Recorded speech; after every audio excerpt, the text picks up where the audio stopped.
How big a mistake can a police officer make? You will get the answer to this question in the story. Two police officers came to the town as strangers and caught Sheriff Thomas just because he was black and showed us the most brutal form of racism. But what happened to the police officers who later learned that Thomas was the sheriff will shock you. Let's start our story right away. Sheriff Thomas was a man who had spent years chasing justice, an experienced and strong individual. He had risked his life in countless tough missions, confronting many criminals to bring justice.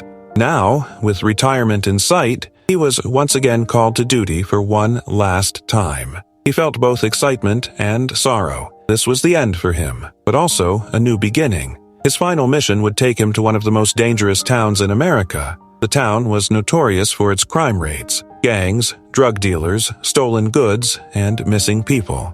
In the midst of all this chaos, Sheriff Thomas had arrived to put an end to it. He felt both fear and confidence because he had devoted years to this work. Finally, he had earned his retirement, and perhaps in this mission, he would get the chance to serve justice one last time. Before setting out, he chose to be alone for a short while. With a cup of coffee in hand, he reflected on his past memories. The tough years, the never-ending chases, the harsh climate, but none of these had stopped him. Now, it was time to see an end. He got in his car and headed toward the town. As he drove, dark memories from the past resurfaced in his mind. He remembered the days he had faced the brutal face of racism, the moments when, as a young black man, he had been humiliated and belittled by society. But for him, the greatest strength was overcoming all these adversities and continuing his path as a stronger person. Thanks to his strong will, he had managed to leave these pains behind. As he got closer to the town, the dangers of the place became more apparent. This place seemed like a realm where justice was disregarded, and power and fear ruled. However, none of this had deterred Thomas. On the contrary, these challenges had made him even more determined. With each turn, he thought about how the struggles he had faced had shaped him. In his fight for justice, he had managed to rise again after every loss. After hours of driving, he finally arrived at the town. But something was wrong. After parking his car, he couldn't exactly remember where the police station was. The town's streets, old stone buildings, and silent atmosphere were all confusing. After getting out of the car, he tried to figure out where he was, but he couldn't find the station. He didn't want this. He needed to start his duty as soon as he arrived in the town. This was an important moment for him. But the town, like everything else, had a complex structure, and the police station was no different. Sheriff Thomas took a deep breath and pulled out his phone from his pocket, dialing the police station. He had lost his way, but he wasn't here to get lost. He was here to find righteousness. After a tough journey, he needed to find not only the station but the town and justice as well. At first, he had managed to set aside the shadows of the dark memories he had on the road before entering the town. But now, not being able to find the exact location of the police station made him a little uneasy. The voice on the other end of the line finally spoke. "Sheriff, where are you?" asked the police chief. "I've lost my way, but you're close to the station, right?" Sheriff Thomas replied, holding the phone to his ear. Yes, the station was indeed nearby. It was only 3 to 4 streets away, but the town was so complex that everything seemed intertwined. Sheriff Thomas hung up the phone and started walking to find the station. With the weight of the years on his shoulders, there was determination in his eyes. As he walked through the streets, he began to feel the silence of the town more deeply. Among the old buildings, he saw traces of lives lost. Cracks in the walls, pebbles on the ground. Each piece of the town held a story. A few young people were gathered on the corner, whispering to each other. Thomas saw fear and hopelessness in their eyes. This was a sign of how justice had fallen into a void. While continuing to search for the police station, he felt he was delving deeper into the dark corners of the town. Behind every street, every corner, danger awaited. But Thomas's will was stronger than everything else. He continued on his way thoughtfully. As Sheriff Thomas approached the town, he felt the eyes of the townspeople on him with every step he took. The town was an ordinary place. However, seeing a stranger was an unusual occurrence here. Sheriff Thomas wasn't just a visitor, but he was here as the sheriff responsible for the town's safety. His eyes scanned the depths of the town as he quickly noticed 2 police officers getting out of their car and starting to watch him. Unlike the townspeople, the police were quick to react when they saw a foreigner. Sheriff Thomas's black skin drew even more attention. One officer picked up his radio to try and get information about the town, while the other locked his gaze directly on the sheriff. After taking a few steps, Thomas felt their eyes following him. A sense of unease settled in him. Those looks whispered that he was not welcome here. Within minutes, everything escalated. One of the police cars quickly pulled up and began to surround him. Sheriff Thomas, trying to understand what was happening, yelled, "What are you doing?" However, the officers, without a smile on their faces, ignored him. In their eyes, there was a look that didn't belong to a regular small-town cop, a prejudiced stare. One officer turned to his partner and said, "What's a black foreigner doing in this town?" Sheriff Thomas tried to make sense of what was happening, but the officers saw him as an outsider threat. They quickly moved in front of him and harshly grabbed him. "What's your business?" they shouted, forcing him toward their vehicle without any explanation. Instead of resisting, Sheriff Thomas moved silently. It was an unexpected situation for a stranger visiting the town for the first time, but he preferred not to engage in any fight or argument. "Maybe this way they'll understand me better," he thought to himself. When they arrived at the station, the officers pushed Sheriff Thomas inside and locked him in a cell. As he entered the cell, he thought about the town. He was a man known for his power and courage in his place, but here, there was a little he could do against the narrow-mindedness of the two officers. Sheriff Thomas could have acted immediately and retaliated, but he chose to wait for things to become clearer with time. He had dealt with situations like this before, and he knew the importance of patience. The cold metal floor in the cell made him feel his loneliness and confinement. He sat quietly for a while, his mind filled with complex thoughts. The townspeople were small-minded and insular. When an outsider appeared or someone who seemed different, they immediately saw them as a threat. At that moment, Sheriff Thomas realized how narrow-minded these two officers were for judging him based solely on his appearance. But at the same time, he had to remain patient. If he confronted them now, things would only escalate.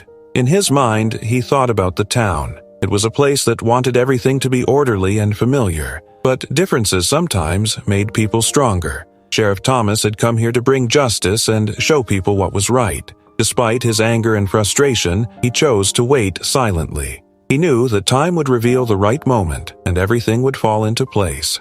The time spent in the cell brought many memories to his mind. The streets where he had grown up, the values his family had taught him, and the challenges he faced while chasing justice. All of these had shaped his character. However, this town was a place that did not accept differences. It was a place where an outsider, just because of their appearance, was perceived as a threat. After some time, the sound of the door broke his thoughts. When the door opened, the officers entered the room, looking at him with indifference. "Sheriff Thomas, we need to talk to you," one of them said seriously. As he watched them, Sheriff Thomas tried to keep his patience. "What do you want to talk about?" he asked. The officers seemed to be having difficulty communicating with each other. There was a moment of silence, and then one of them replied, "We know why you're here, but someone like you isn't welcome here." Sheriff Thomas thought about how narrow-minded these words were. "I came here to bring justice. I have no ill intentions," he said. The officers responded to his words with mocking laughter. "Justice doesn't follow your rules, and it doesn't follow ours either," one of them said. Sheriff Thomas realized how unfair this situation was. Anger began to build up inside him, but he tried to stay calm. "It shouldn't just be my rules or yours. It should be everyone's rules. I'm here for justice," he replied. As time passed, Sheriff Thomas began to understand the deep prejudices and fears within the town better. Seeing how an outsider was perceived as a threat just because of their appearance deeply affected him. This town was not only a physical barrier, but a mental one as well. It was a place that did not accept differences. After finishing breakfast, John made his way toward the hotel lobby, his inner unease mingling with a desire to better understand the overall atmosphere of the establishment. The scene he had witnessed in the breakfast room had already shaped his first impressions. Now, however, it was time for the real test. He aimed to delve deeper into the attitudes of the staff and their approaches to the guests before deciding whether to invest in the hotel. Just a few minutes away from the restaurant, there was a small corner where guests often sat alone, and staff members would occasionally attend to their tasks. John considered taking a seat in that corner to continue his observations. But at that moment, he noticed Alex, the waiter, scrutinizing him from the kitchen door. Alex was a young man who typically moved slowly and performed his duties mechanically. Yet this morning, his behavior toward John was markedly different. As John watched more intently, he caught a glimpse of the strange expression on Alex's face. The disdain and uncertainty in his eyes sent a signal to John that something was amiss. He focused intently on every movement Alex made. After a while, Alex began to approach John's table, his demeanor aggressive. John sensed the shift in Alex's attitude and, oddly enough, stepped closer to the edge of the table before Alex could initiate a conversation. It wasn't long before he heard Alex's harsh words. "You can't just sit here," Alex said with an icy tone. "Guests need to sit down. What are you doing here?" John was taken aback by the waiter's words. Such behavior was excessively rude, even for someone in the service industry. No one he had encountered so far had been so overtly contemptuous. However, he chose not to react immediately. While he felt discomfort, a sense of determination was also brewing within him. He wanted to respond calmly. "I think there's been a misunderstanding. I'm just enjoying my coffee," John replied in a composed manner. But Alex's attitude only escalated. "I didn't misunderstand anything," Alex shot back, his voice rising with tension. "Someone like you is just wasting time here. Why don't you just leave? Do you have any business here?" John recognized this blatant expression of racism from Alex. Yet retaliating could spiral the situation out of control. He took a deep breath, trying to manage the anger boiling inside him. Nevertheless, Alex's words began to test his patience. "You've got me wrong. I'm just sitting here as a customer," John reiterated, but the calmness in his voice failed to catch Alex's attention. Alex stared at John for a moment, his ego seemingly inflating in that instant. John felt his nerves fraying. At any moment, all the pent-up anger could explode. Still, he didn't want to create a scene over one person's misplaced hostility. Yet it was evident that things were on the verge of escalating. "Stop loitering around here. Just leave," Alex shouted, his frustration boiling over. At that point, John felt he could no longer remain silent. He rose from his seat, summoning all his strength to confront Alex's dismissive attitude. The emotions swirling within him were complex. He didn't want to allow anyone to insult him without a fight. "Is your purpose here just to belittle others?" John challenged, looking directly into Alex's eyes. "Are you so narrow-minded that you can't accept me as a customer?"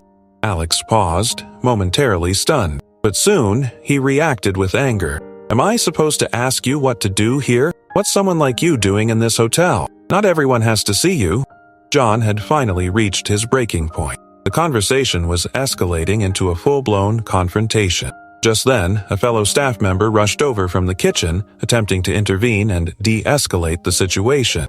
"That's enough. You can't speak to a customer like that," he exclaimed, stepping between John and Alex. Alex hung his head but continued to glare at John for a moment. Then, with visible tension, he turned and walked away, casting one last, disdainful glance over his shoulder. John, while maintaining his resolve in the face of the insult, was also left waiting for the anger inside him to subside. It was becoming nearly impossible to continue without addressing the disrespect he had just endured. Alex's insults had reopened old wounds, providing John a chance to confront the racism he had faced in the business world for years. Experiencing this, living through it once more, served as a stark reminder of how corrupt this industry could be. Yet it was clear that it was time to take action.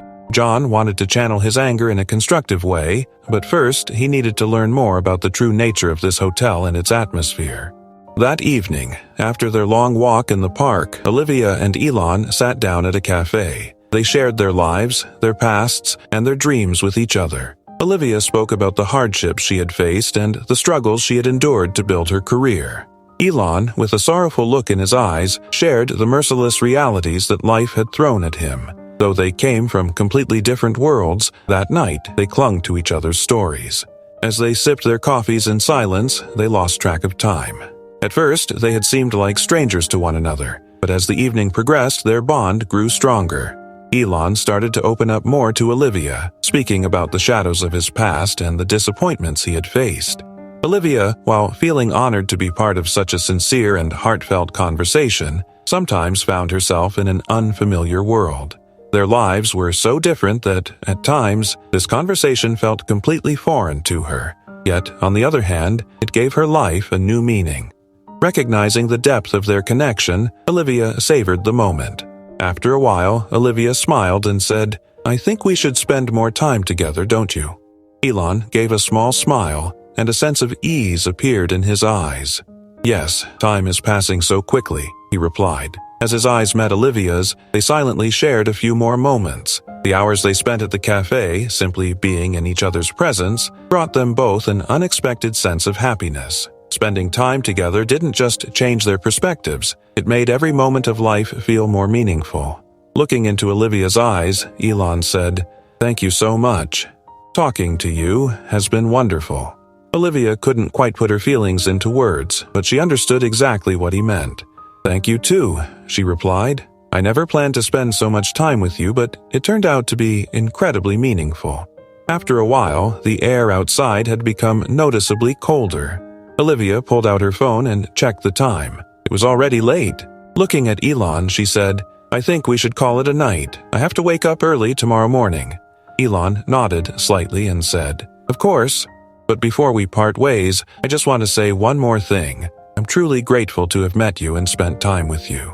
Olivia smiled in surprise. The whirlwind of emotions inside her seemed to settle, even if just a little.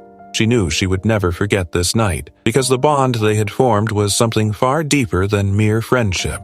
In some way, they had left a mark on each other's lives. At that moment, Olivia felt a warmth in her heart. The understanding and patience in Elon's eyes had given her a new perspective, feeling this was a great revelation for her.